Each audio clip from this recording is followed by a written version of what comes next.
Hello everyone. तो बच्चों मैं पढ़ा रही हूँ डीएलएड फर्स्ट ईयर के लिए।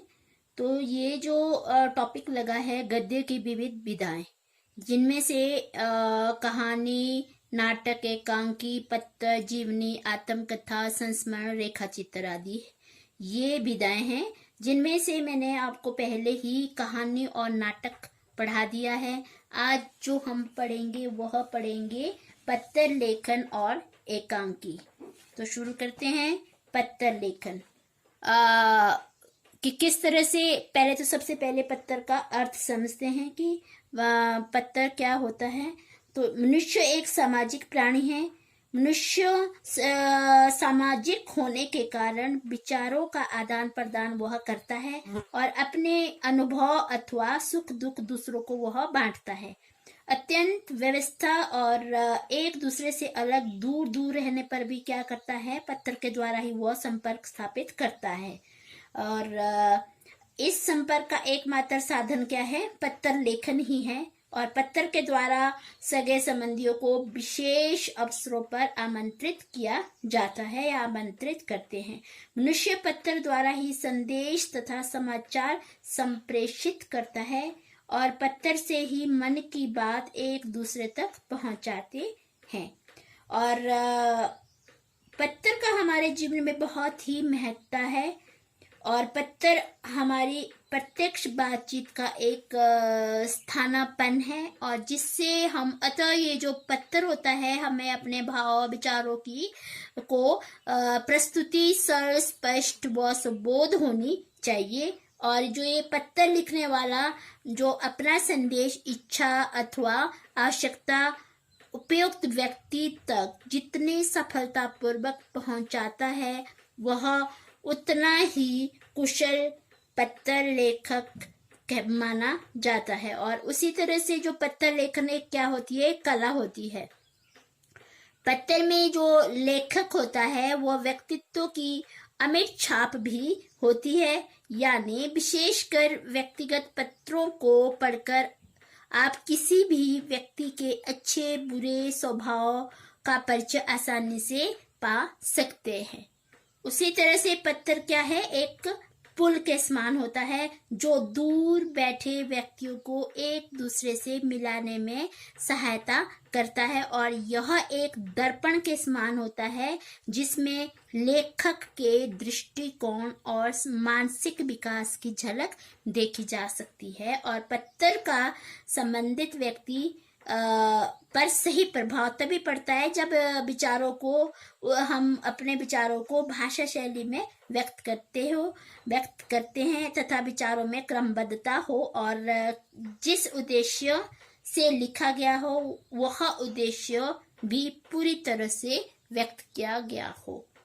तो इस तरह से क्या होता है कि भाषाई कौशल के विकास के साथ साथ प्रारंभिक स्तर के छात्रों में पत्र लेखन कौशल विकसित किया जाना चाहिए। अब आता है पत्र लेखन शिक्षण के उद्देश्य। तो उद्देश्य क्या है, पहला कि छात्रों को व्यक्तिगत या पारिवारिक पत्र लिखना सिखाना, जैसे माता पिता, भाई बहन तथा अन्य संबंधियों व मित्रों को। सेकंड क्या उद्देश्य है कि व्यवसायिक पत्र लिखवाने में प्रवीण करना। थर्ड क्या है हमारा उद्देश्य कि बच्चों में हमने कार्यालय पत्र लिखवाने का कौशल विकसित कराना है। और फोर्थ पॉइंट है सरल, स्पष्ट, संक्षिप्त पत्र लेखन सिखाना। यही पत्र लेखन का शिक्षण का उद्देश्य है। अब आता है पत्र के प्रकार। पत्र लिखना प्राय प्रत्येक व्यक्ति के लिए आवश्यक हो जाता है। कभी हम अपने संबंधियों को कुशलता का समाचार लिखते हैं और तो कभी हम प्रधानाचार्य आवेदन पत्र, किसी अधिकारी की शिकायती पत्र लिखना पड़ता है। तो कभी हमें किसी व्यवसाय संबंधी काम के लिए पत्र लिखना पड़ता है, तो कभी जन्मोत्सव या उसके विवाह आदि अवसर पर निमंत्रण पत्र, और या नव वर्ष के लिए या त्योहार पर शुभकामनाओं के पत्र भी भेजते रहते हैं। तो इस तरह से विभिन्न अवसरों पर जो विभिन्न लोगों पर पत्र लिखने का ढंग या शैली अलग अलग होती है, और इस दृष्टि से हम पत्रों को मुख्यतः दो भागों में हम बांट सकते हैं। तो ये औपचारिक और अनौपचारिक। तो जो ये पत्र के प्रकार होते हैं, पहला होता है औपचारिक, दूसरा होता है अनौपचारिक। तो जो ये औपचारिक पत्र होता है, इसका अर्थ होता है कि औपचारिक का अर्थ है रस्मी या बनावटी। इसमें सरकारी या कार्यालय स्तर पर अथवा औपचारिक संबंधियों को लिखे गए पत्र औपचारिक पत्र कहलाते हैं। और ये ऐसे पत्र जो होते हैं प्राय उन लोगों को लिखे जाते हैं जिनसे हमारा व्यक्तिगत संबंध नहीं होता है, और इन पत्रों में केवल काम की बात हम करते हैं और उतना ही लिखते हैं जितना जरूरी होता है। और संबंधों की दूरी के कारण इन पत्रों की भाषा नियमबद्ध और परंपरागत होती है। दूसरा आता है अनौपचारिक पत्र। ये जो दूसरा अनौपचारिक पत्र होता है, ये क्या होता है, इसका अर्थ होता है सरल तथा स्वाभाविक व्यवहार जिसमें किसी नियम या परंपरा का पालन नहीं किया जाता है। अपने संबंधियों या मित्रों को लिखे गए पत्र अनौपचारिक पत्र कहलाते हैं।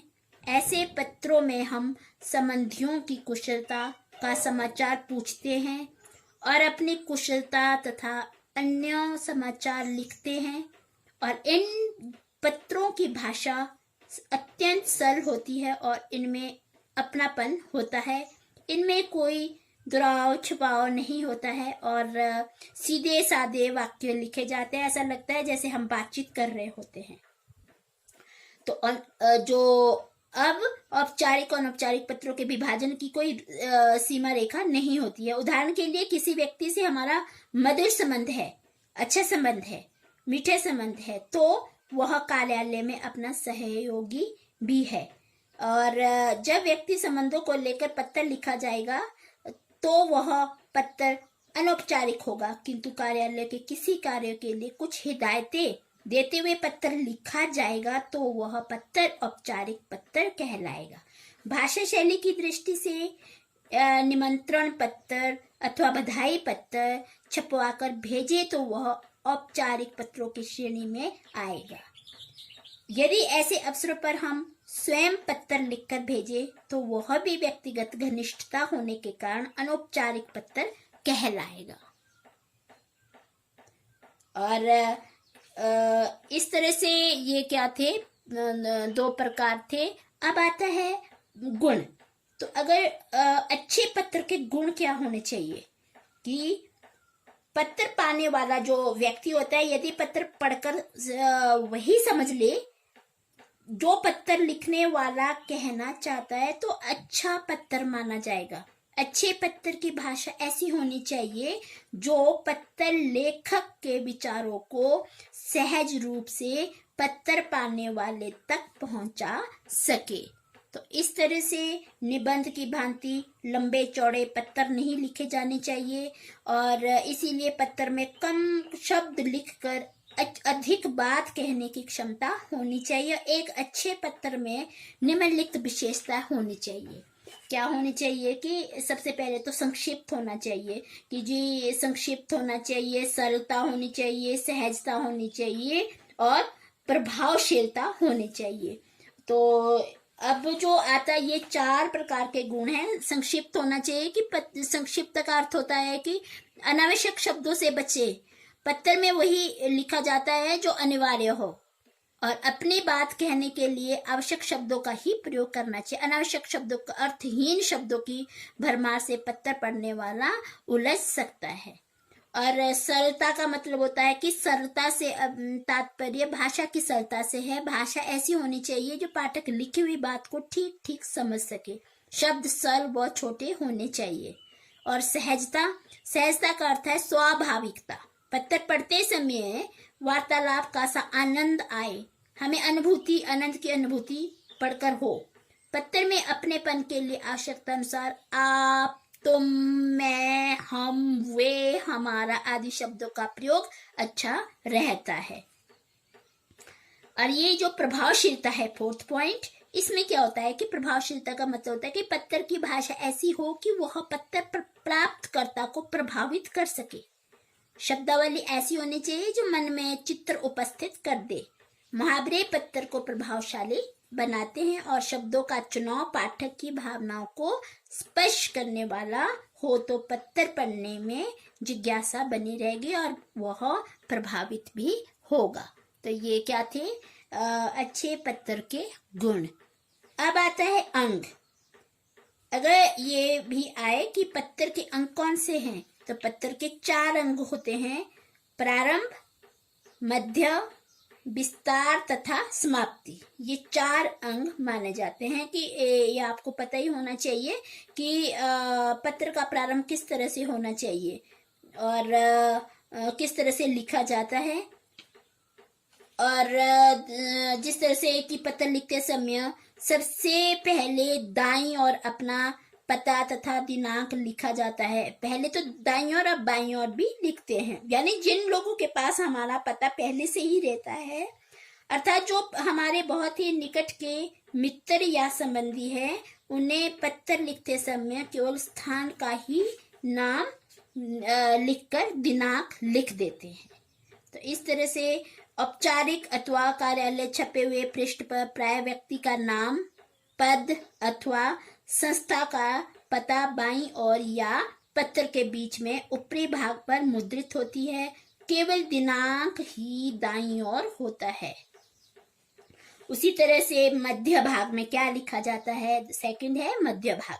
मध्य भाग, पत्र के जो मध्य भाग में संबोधन करना होता है। संबोधन और अभिवादन के अनेक तरीके होते हैं। बड़ों को आदर सूचक और छोटों को स्नेह सूचक शब्द से संबोधित किया जाता है। और अभिवादन में बड़ों को प्रणाम, बराबर वालों को नमस्कार या नमस्ते अथवा छोटों को स्नेह या आशीष लिखा जाता है। आजकल अनौपचारिक पत्रों में प्राय संबोधन लिखकर ही काम चला लिया जाता है, परंतु अभिवादन छोड़ दिया जाता है। औपचारिक ये क्या हुआ अनौपचारिक पत्रों में। पर औपचारिक पत्रों में पत्र पाने वाले का पता लिखने के बाद संबोधन लिखा जाता है या अभिवादन नहीं लिखा जाता है। तो इस तरह से, जिस तरह से प्रधानाचार्य का अगर पत्र लिखना हो तो किस तरह से लिखा जाता है। तो अब आता है थर्ड पे, पत्र का विस्तार। पत्र का विस्तार कैसे होना चाहिए कि अभिवादन के बाद लेखक जो होता है, लिखने वाला, अपने बात विस्तार पूर्वक लिखता है। यही पत्र का मुख्य अंश होता है। पत्र पाने वाला मुख्य विषय वस्तु को ध्यान पूर्वक वह पढ़ता है, क्योंकि इसी में पत्र का उद्देश्य या संदेश छिपा रहता है। भाषा में संक्षिप्तता, सरलता, सहजता, प्रभावोत्पादकता आदि गुणों का होना आवश्यक हो जाता है। ये क्या था, पत्र का विस्तार। अब आता है फोर्थ पॉइंट, पत्र की समाप्ति। अब जिस प्रकार मुख्य विषय, संबोधन और अभिवादन आवश्यक होता है, उसी प्रकार समाप्त करते समय भी पत्र पाने वाले के प्रति शिष्टता दिखाते हुए अपना नाम लिखना आवश्यक हो जाता है। पत्र के दूसरे तथा चौथे अंग में तालमेल होना चाहिए, जैसे परम आदरणीय पिताजी, सादर प्रणाम, इस तरह से। तो पत्र के अंत में हस्ताक्षर किए जाते हैं तथा नाम भी लिखा जाता है। अंत में निश्चित स्थान पर पत्र पाने वाले का पता लिखा जाता है। तो ये क्या थे, अंग। तो अंग कितने प्रकार के, 4 प्रकार के थे। अब आता है विधि। कई बार क्या होता है, विधि भी होती है कि पत्र लेखन की शिक्षण की विधियां। पत्र आत्माभिव्यक्ति का माध्यम होता है। पत्र का प्रभाव उसकी भाषा में होता है। बच्चों में भाषा संबंधी योग्यता और विचारा अभिव्यक्ति की योग्यता विकसित करने के साथ साथ पत्र लेखन के कौशल का भी विकास किया जाता है। पत्र लेखन शिक्षण की निम्न विधियां होती है। सबसे पहले है प्रदर्शन विधि। जो ये प्रदर्शन विधि होती है, बच्चों के समक्ष पत्र का एक आदर्श नमूना प्रस्तुत करने ये प्रस्तुत करके छात्रों को विभिन्न अंगों, प्रारंभिक, मध्य एवं अंतिम भाग से परिचित कराना चाहिए। माध्यमिक स्तर पर यह सर्वोत्तम विधि होती है। सेकंड आता है प्रश्नोत्तर विधि। तो प्रश्नोत्तर विधि क्या आती है? पत्र के विभिन्न भागों से संबंधित प्रश्न अध्यापक छात्रों से पूछे तथा उनके द्वारा दिए गए उत्तरों को श्यामपट्ट पर लिखे।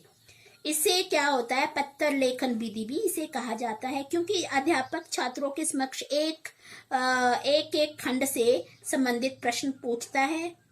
प्रश्न कक्षा के स्तरानुसार पूछे जाने चाहिए। इस विधि से बच्चे रुचि लेते हैं और सक्रिय भी बने रहते हैं, और माध्यमिक स्तर पर इस विधि का उपयोग किया जाता है। थर्ड आता है रूपरेखा विधि। पत्र लेखन सिखाने के लिए पत्र की रूपरेखा विधि का प्रयोग भी किया जाना चाहिए। इस विधि में अध्यापक एक रूपरेखा प्रस्तुत करता है या निर्देश देता है, जैसे नंबर 1 पत्र जिसे लिखा जाना है, दूसरा संबोधन, तीसरा प्रशस्ति, चौथा है पत्र के विषयों की रूपरेखा, पांचवा समाप्ति और छठा पत्ता, एड्रेस पता। तो ये थे जो अभी आपने पढ़ा, ये पढ़ा गद्य की विविध विधाएं, पत्र का अर्थ, उद्देश्य, प्रकार, गुण, अंग और विधि। अब जो हम पढ़ेंगे वह पढ़ेंगे एकांकी। एकांकी क्या होता है?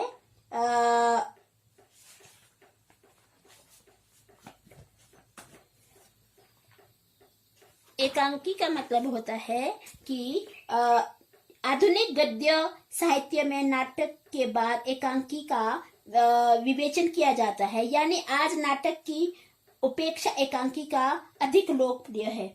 यह एक महत्वपूर्ण, व्यापक तथा लोकप्रिय विधा है, जिसका विकास पाश्चात्य साहित्य की देन कहा जाता है। एक अंक का विधान होने के कारण इसे एकांकी कहा जाता है। 1 एक्ट प्ले का पर्यायवाची ये कहा जाता है। वैसे तो एकांकी में वही तत्व स्वीकार किए जाते हैं जो नाटक में भी होते हैं, लेकिन एकांकी में कुछ निजी विशेष तत्व भी होते हैं, उसे नाटक से अलग करते हैं। एकांकी एक ही घटना, एक ही समस्या, एक ही अंग, एक ही उद्देश्य, एक ही दृश्य को लेकर लिखा जाता है। तो इस तरह से ये हुआ। इस तरह से जो ये एकांकी है, इसकी परिभाषा दी गई है। इसकी परिभाषा है कि सबसे पहले है श्री सद्गुण शरण अवस्थी के अनुसार एकांकी में एक सुनिश्चित सुकल्पित लक्ष्य, एक ही घटना, समस्या, वेग संपन्न प्रभाव और निर्देशन में चातुरी आवश्यक है। दूसरा है जो सेठ गोविंद दास ने एकांकी में किसी एक विचार या समस्या को आवश्यक माना है। यहाँ पे एकांकीकार डॉक्टर राम कुमार वर्मा लिखते हैं कि एकांकी नाटकों में अन्य प्रकार के नाटकों से अलग विशेषता होती है। उसमें एक ही घटना होती है और एक घटना नाटकीय कौशल से कौतूहल का सृजन करते समय चरम सीमा तक पहुंचती है। और यहाँ पे एकांकीकार उपेंद्र नाथ अश्क ने एकांकी में एक ही दृश्य विधान के साथ साथ समय और कार्य की एकता को आवश्यक माना है।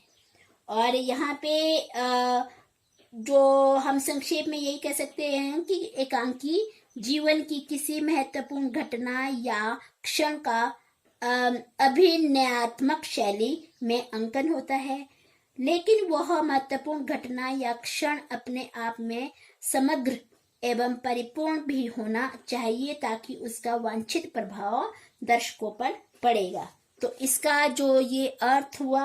अब आता है इसकी जो परिभाषा भी पढ़ ली है और अर्थ भी समझ लिया है। अब आता है इसकी आती है विशेषताएं। इसकी जो विशेषता है वो इस प्रकार है। नंबर 1, एकांकी प्राय एक अंक का होता है तथा इसमें एक ही घटना अथवा समस्या रहती है। सेकंड आता है कि एकांकी में आरंभ से ही संघर्ष दिखाया जाता है और तीव्र गति से चरम सीमा तक पहुंचता है। थर्ड आता है एकांकी में पात्रों की संख्या बहुत ही कम होती है और समय सीमा का भी ध्यान रखा जाता है। फोर्थ आता है कि एकांकी में स्थान, कार्य, समय की एकता अनिवार्य रूप से होनी चाहिए और एकांकी के संवाद संक्षिप्त, पात्रानुकूल तथा प्रसंगानुकूल है। और सिक्स आता है एकांकी में यथार्थवाद को विशेष महत्व दिया जाता है, परंतु आदर्शवाद की ओर भी थोड़ा संकेत किया जाता है। अब जो ये आता है इसके भेद, इसके भेद क्या है कि कई विद्वानों ने रचना, विधान, विषय वस्तु तथा शैली के आधार पर एकांकी के अनेक भेद किए हैं। सबसे पहले है डॉक्टर राम शरण महेंद्र द्वारा किया गया वर्गीकरण। तो ये जो भेद अलग अलग विद्वानों ने किए हैं, जैसे डॉक्टर राम शरण महेंद्र द्वारा किया गया वर्गीकरण। नंबर 1 सुखांत एकांकी, दूसरा है दुखांत एकांकी, तीसरा है गीति नाट्य, चौथा है झांकी, पांचवा है प्रहसन। प्रहसन इसका मतलब होता है प्रसन्नता पूर्वक या और फेटेंसी, कोरी कल्पना, मन की उड़ान भरना या धोखा भ्रम। तो सातवां है कि संवाद या संभाषण और आठवां है मोनोड्रामा और 9 है रेडियो प्ले। तो इस तरह से एकांकी के विषय वस्तु के आधार पर निम्नलिखित भेद भी हो सकते हैं, जैसे सामाजिक, राजनीतिक, पौराणिक, ऐतिहासिक, साहित्यिक और सांस्कृतिक, ये भेद भी हो सकते हैं। और यहाँ पे डॉक्टर सत्येंद्र ने एकांकी के 8 भेद बताए हैं। उन्होंने बताए हैं आलोचक एकांकी, विवेकवाद एकांकी, भाविक एकांकी, समस्या एकांकी, अनुभूतमय एकांकी, व्याख्या मूलक एकांकी और आदर्श मूलक एकांकी और प्रगतिवादी एकांकी। इस तरह से अलग अलग इन्होंने भेद बताए हैं, अलग अलग विद्वानों ने अपने भेद बताए हैं। तो इस तरह से ये हुए इसके भेद। अब जो इसके तत्व हैं, एकांकी में कितने तत्व होने चाहिए इसके बारे में भी विद्वानों में मतभेद है, क्योंकि डॉक्टर गणपति चंद्र गुप्त ने एकांकी के 7 तत्व स्वीकार किए हैं, लेकिन डॉक्टर सिद्धनाथ कुमार ने 8 तत्व माने हैं। डॉक्टर राम गोपाल सिंह ने एकांकी के 3 ही तत्व स्वीकार किए हैं। जहां तक संकलन त्रय का प्रश्न है, वह वस्तुतः कथानक का ही अनिवार्य भाग है, परंतु एकांकी के कुल 7 तत्व हो सकते हैं, जैसे कथा वस्तु, पात्रों का चरित्र चित्रण, और तीसरा आता है द्वंद्व यानी संघर्ष, फोर्थ आता है संवाद कथोपकथन, और पांचवा आता है भाषा शैली, छठा आता है उद्देश्य, सातवां आता है अभिनयता यानी रंगमंचीयता, जो मैंने आपको उसमें भी बताया है, नाटक के उसमें विस्तृत से आपको बताया है। तो ये क्या था एकांकी। तो अभी जो हमने पढ़ा पत्तर और एकांकी, 2 विधाएं गद्य की हमने पढ़ी। Thank you.